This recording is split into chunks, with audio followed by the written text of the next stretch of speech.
Selamat malam. Hari ini kami dengan rekan-rekan intelektual muda, para diaspora Manggarai yang ada di Kota Kupang, lebih khusus lagi ada di wadah Himpunan Mahasiswa Peternakan Manggarai. Kita sedang ngobrol beberapa hal yang dianggap menarik dan baik untuk diperbincangkan bersama rekan-rekan intelektual muda, calon-calon pemimpin masa depan di bidangnya. Kami ingin menggali beberapa hal terkait dengan keberadaan wadah ini. Tentunya lebih penting lagi bagaimana wadah ini bisa berkontribusi untuk diri mereka tentunya, kemudian bagi Kabupaten Manggarai, tempat dari mana rekan-rekan calon intelektual muda ini berasal, dan untuk Nusa Tenggara Timur, tentu juga untuk Indonesia. Karena itu saya ingin menggali beberapa hal dari rekan-rekan ini. Hadir malam ini di sekitar kami anggota HMPM, Himpunan Mahasiswa Peternakan Manggarai, mulai dari ketua dan pengurusnya. Oke, kita langsung saja kita menyapa sambil mereka juga akan memperkenalkan diri mereka. Tabibi Aceh. Tabibi Bapak. Ya. Jadi seperti pengantar saya tadi bahwa wadah ini adalah wadah yang spesifik ya, terkait dengan dunia peternakan. Saya ingin sedikit mendapatkan, atau kita semua, bukan saya, kita semua ingin mendapatkan informasi terkait keberadaan wadah ini, orientasinya ke depan, dan saat ini seperti apa. Saya persilakan memperkenalkan diri dan menyampaikan sedikit tentang profil organisasinya. Oke, baik. Selamat malam untuk kita semua. Selamat malam. Yang pertama izinkan saya untuk memperkenalkan diri. Perkenalkan, nama saya Seldianus Nartono. Teman-teman atau rekan-rekan saya biasa panggil saya Obi. Dan untuk di HMPM ini kebetulan teman-teman mempercayakan saya sebagai ketua umum. Apa yang dibicarakan oleh Bapak tadi terkait keberadaan HMPM Kupang di Kota Kupang ini. HMPM Kupang ini Bapak, di mana wadah perkumpulan mahasiswa yang berbackground peternakan, yang notabene mahasiswa yang berasal dari Manggarai, dan tidak menutup kemungkinan untuk teman-teman yang di luar Manggarai untuk bisa bergabung di Manggarai HMPM. dimaksudkan ini 3 Manggarai? Tiga ya? Manggarai, tiga Manggarai. Ya. Dan di HMPM Kupang ini kami selalu menghadirkan inovasi-inovasi terbaru di dunia peternakan. Dan di HMPM Kupang ini sebagai tempat untuk berkolaborasi ilmu. Karena banyak di anggota-anggota HMPM yang berasal dari SMA, yang notabene dia sekolah di SMA dulu waktu, dan banyak yang dari SMK. Jadi wadah HMPM ini menjadi kolaborasi dari teman-teman yang tamatan SMA dan SMK. Jadinya berbagi ilmu. Dan HMPM juga menjadi agen perubahan untuk di masa depan, karena HMPM mempunyai visi misi untuk bisa membangunkan sektor peternakan di Kabupaten Manggarai, bukan hanya di Manggarai, di seluruh NTT mungkin, dan untuk bisa membangun sektor peternakan Indonesia. Kami di HMPM Kupang ini selalu menghadirkan dan memberi kontribusi dengan kegiatan-kegiatan yang kami sudah jalankan.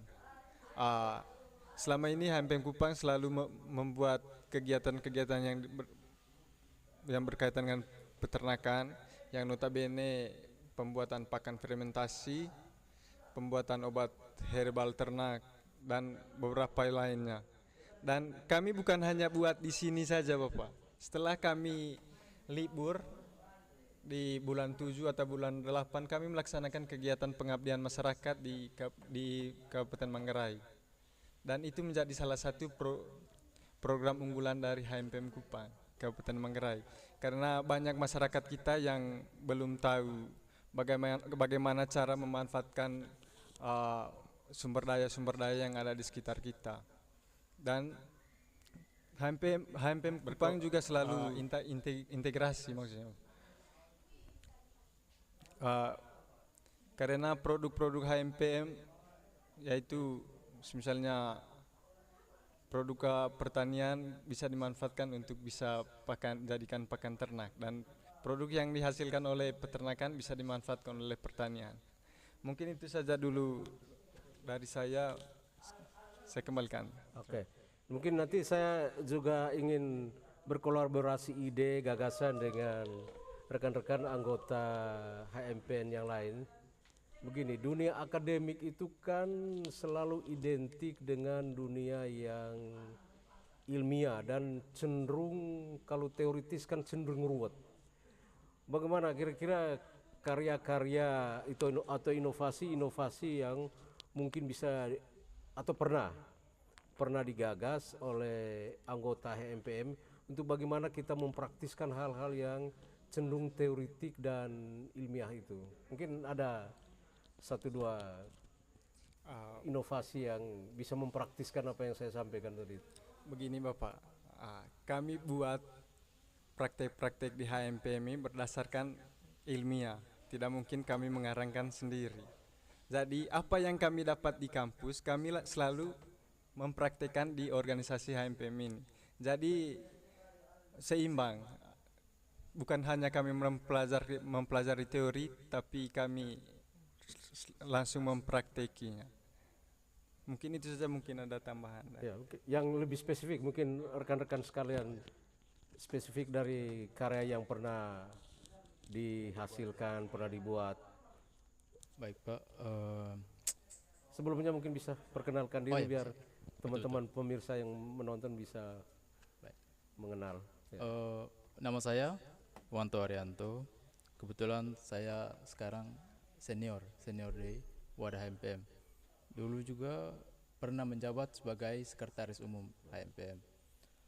Terkait dengan pertanyaan dari Bapak tadi, untuk inovasi, sejauh ini HMPM sudah melakukan berbagai hal, inovasi-inovasi yang tentunya ilmunya didapatkan dari kampus.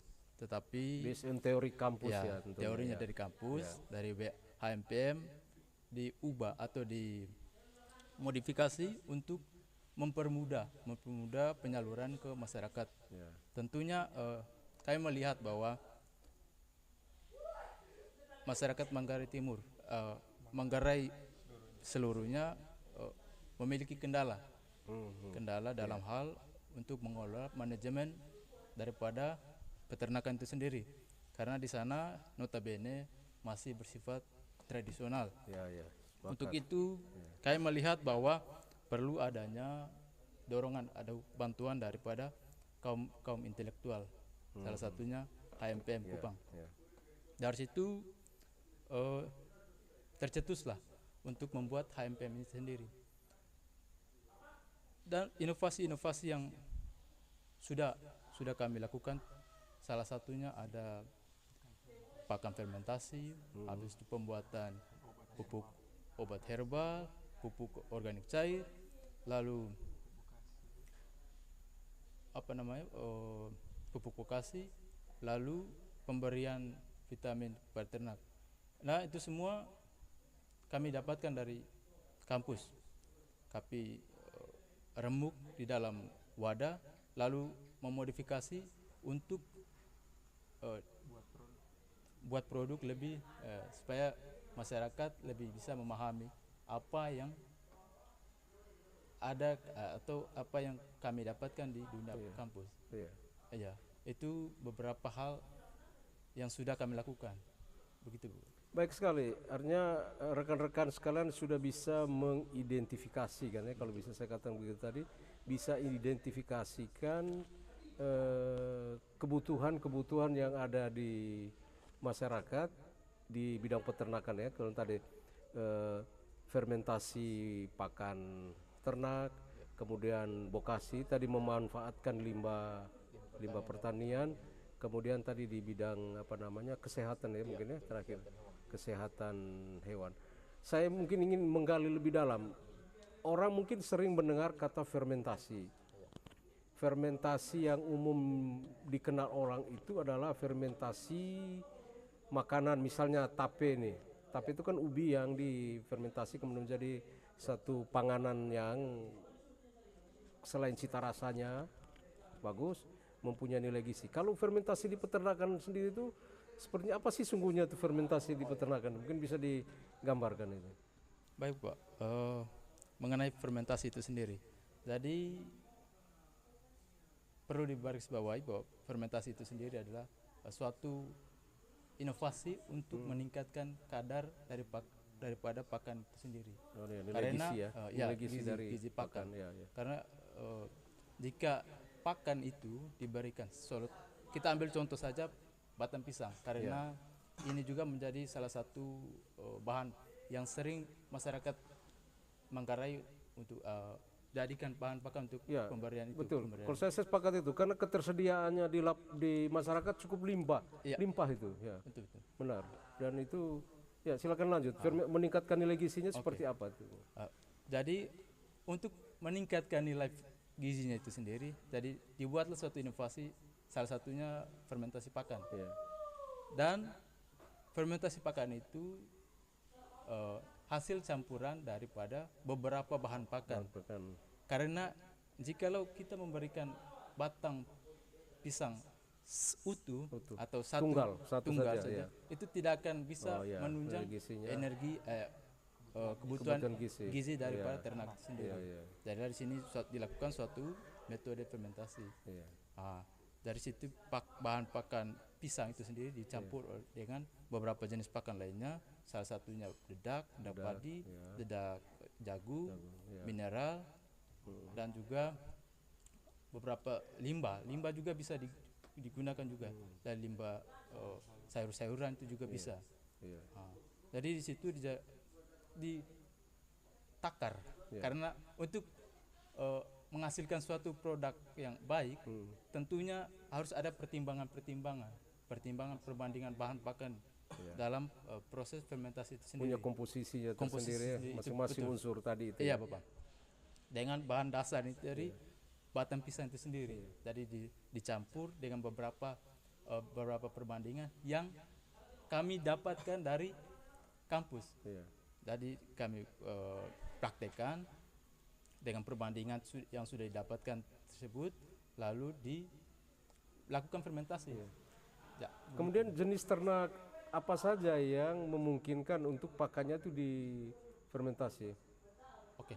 Untuk jenis ternak itu tergantung. Itu semua ternak bisa ya? diberikan dengan dilihat dari pakan-pakan. Contoh tadi semacam batang pisang. Batang pisang itu sendiri bisa diberikan kepada ternak babi, ternak sapi juga bisa. Oh ya.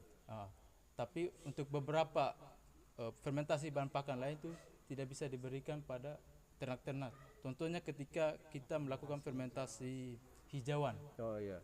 silase rumput alam atau rumput hei dan lain-lain, itu peruntukan untuk ternak ruminansia saja, Iya. semacam sapi, kambing, dan itu tidak bisa diberikan kepada ternak monogastrik. Oh iya. Misalnya babi, ayam dan sebagainya. Jadi begitu. Dilihat lagi dari bahan pakan itu sendiri, Bapak. Iya. Jadi baik, menarik. Ini rekan-rekan sekalian pendengar, mungkin ada beberapa istilah teknis. Saya harap nanti mungkin kita di podcast yang berikut kita akan bisa menguraikan pengertian-pengertian teknis tadi itu. Berikut cara kita mengolah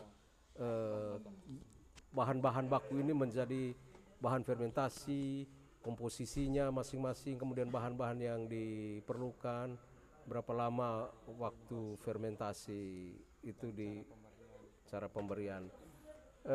Kemudian yang saya ingin ketahui, kan melakukan fermentasi itu kita membutuhkan beberapa jenis bahan pakan. Kalau dari perhitungan ekonomis, bukannya itu atau begini, pertanyaan saya mungkin gini aja, menggunakan bahan fermentasi dengan langsung dari bahan mentah yang ada itu, apakah tidak lebih murah kalau kita menggunakan langsung ambil dari yang sudah ada di alam?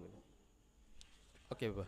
Mungkin teman-teman mau tambahkan Ya, atau mau dilanjutkan? baik, ini Oh, ya. kita di sini ada beberapa rekan HMPM yang sedang melakukan penelitian secara spesifik ya. Rekan-rekan lain mungkin bisa, kalau ada bisa menambahkan itu. Ya. Oh, baik, Pak. Oh, jadi begini, untuk fermentasi itu sendiri, mana lebih higienis, pemberian langsung atau difermentasi lagi? Ya begitu kan pertanyaannya. Iya, iya. Jadi kalau menurut kami, pemberian itu harus difermentasi dahulu. Karena salah satunya tadi, contohnya batang pisang. Karena kan itu yang lazim dilakukan oleh masyarakat Manggarai. Iya. Jadi kita melihat daripada kandungan itu sendiri, kandungan bahan buatan pisang itu sendiri. Kalau batang pisang itu sendiri nilai proteinnya sangat kecil, dia didominan oleh kadar air, Bapak. Jadi betul. ketika diberikan batang pisang langsung, itu kebutuhan akan nutrisi ternak itu tidak akan terpenuhi. Jadi disinilah inovasi fermentasi itu perlu dilakukan. Dan juga bahan-bahan yang diperlukan juga tidak cukup mahal untuk didapatkan.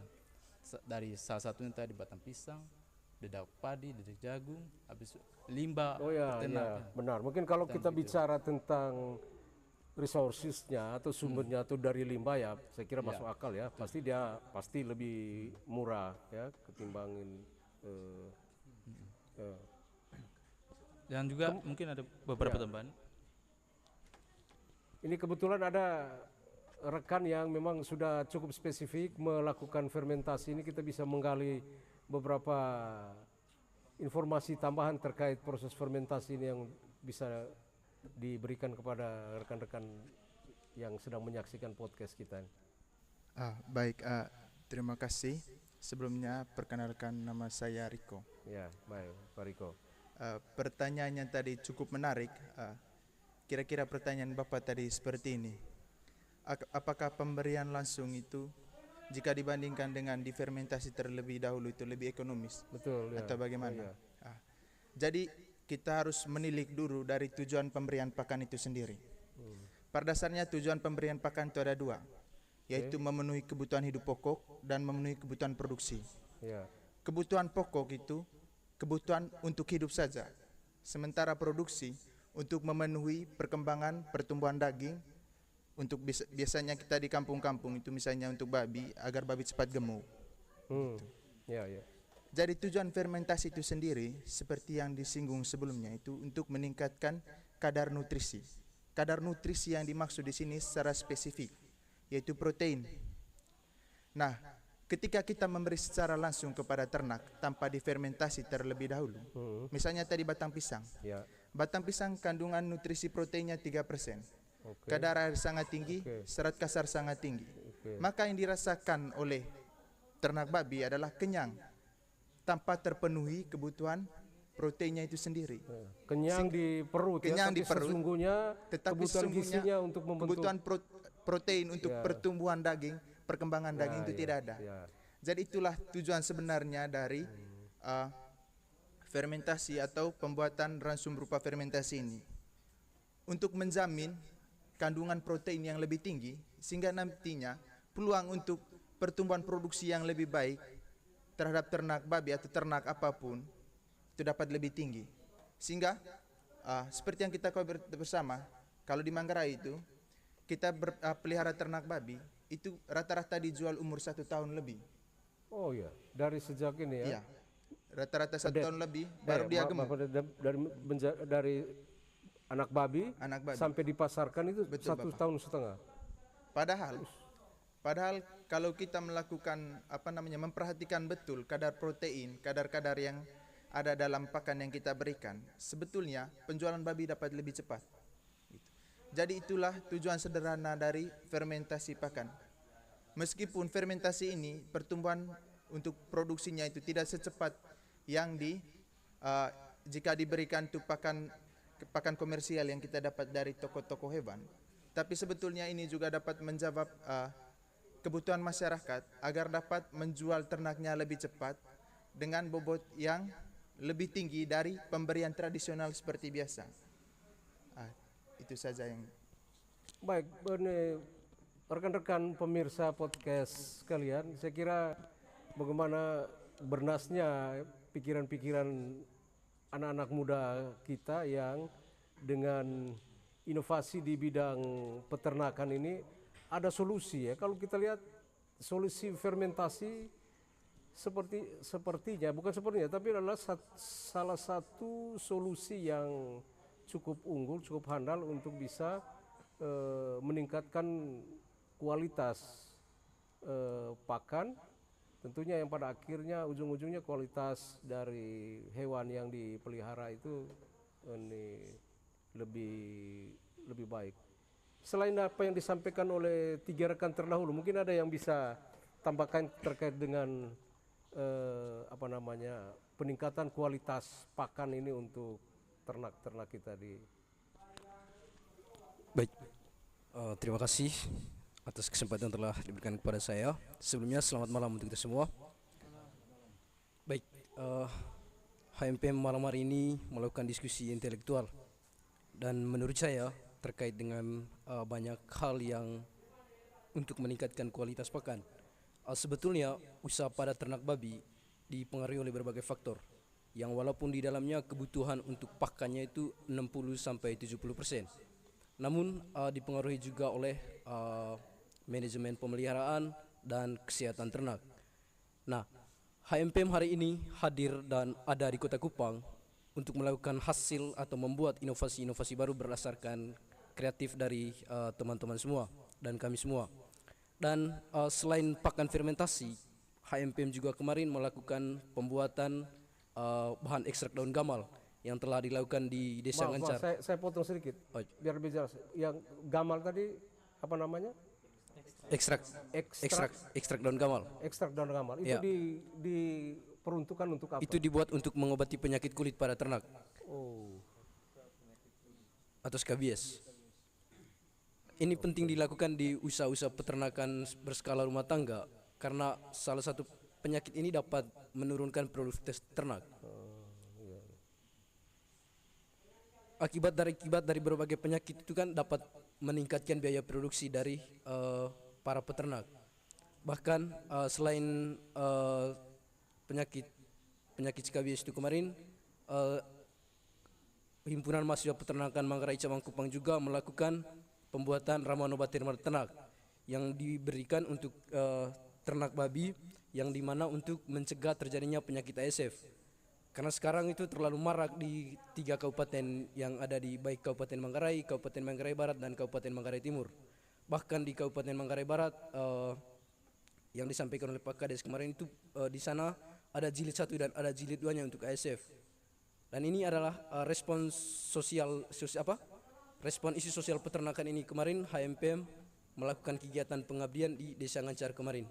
Dan puji Tuhan kegiatan ini kemarin bisa membawa sedikit perubahan untuk masyarakat peternak di Desa Ngancar. Sekian dulu dari saya Bapak, saya kembalikan.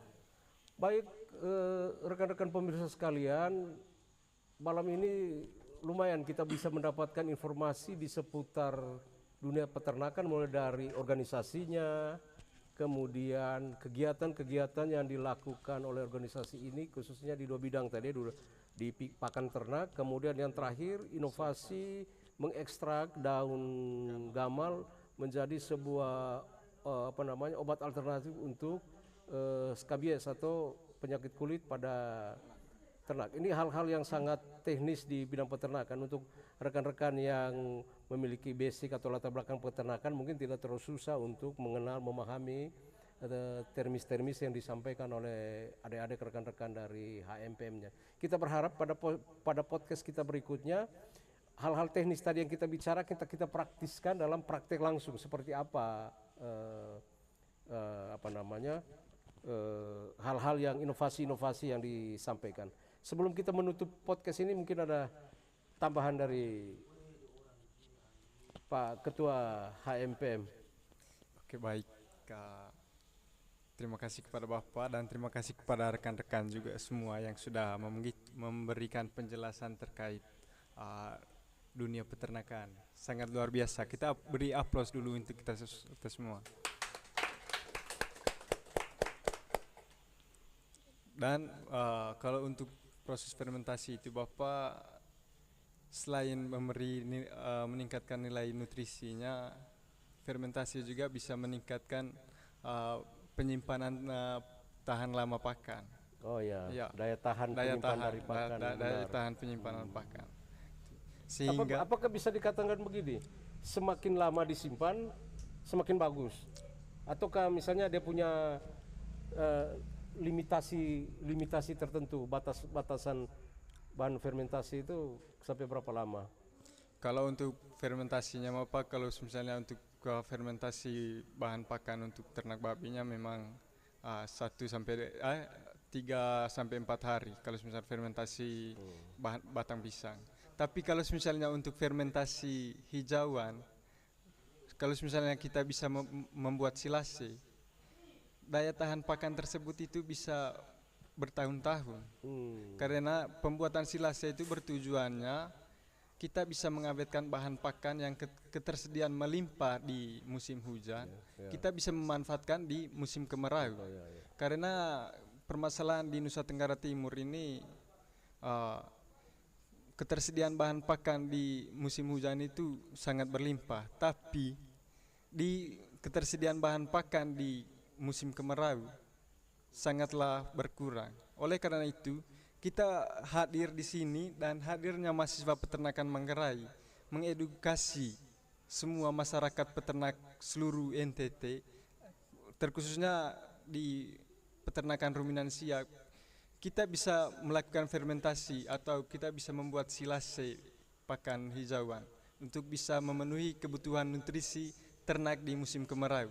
Mungkin itu saja dari saya. Terima kasih. Baik, rekan-rekan podcast sekalian, saya teringat kata-kata dari seorang sosiolog bahwa sukses atau gagal itu merupakan hasil kerja kolektif, tidak pernah merupakan hasil kerja pribadi. Ini maknanya apa?